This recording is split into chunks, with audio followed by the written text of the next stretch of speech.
আমার প্রশ্নটি ছিল, আপনি ইতিবাচক হলে কোন বিষয়গুলোকে মনে করছেন যে এই অন্তর্বর্তীকালীন সরকারের পদক্ষেপগুলো ইতিবাচক গত ১০০ দিনে?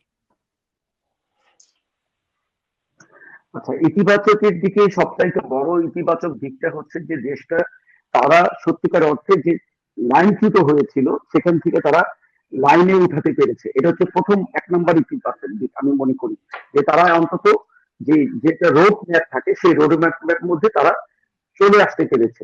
সেকেন্ডলি হচ্ছে যে তারা দেশকে একটি সরকার দিয়েছে, এটা কিন্তু কম ইতিবাচক দিক না।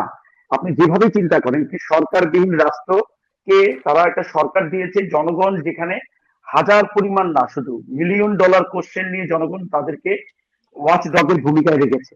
কিন্তু তারা তাদের এখানে যেটা সবচেয়ে বড় ইতিবাচক দিক হচ্ছে গত ১০০ দিনের দেশের থেকে একটি টাকাও পাচার হয় নাই। আপনার সবচেয়ে বড় ইতিবাচক হচ্ছে এই ১০০ দিনে একটি গুমের ঘটনা ঘটেনি। সবচেয়ে ইতিবাচক দিন হচ্ছে যে ব্যাংকিং সেক্টরে যে অরাজকতা, যে মৎসব চলছিল সেটা তারা বন্ধ করতে কিছুটা হলে সক্ষম হয়েছে।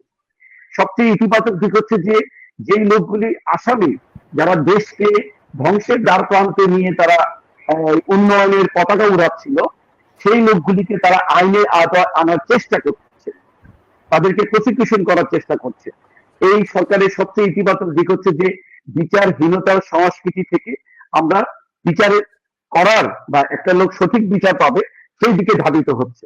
এই সরকারের আরেক বড় একটি ইতিবাচক দিক হচ্ছে যে এই পর্যন্ত কোনো ব্যক্তি বলতে পারবে না তাকে অকারণে কেউ কোন রকম প্রশাসনিক কোনো হয়রানি করার সম্মুখীন হয়েছে।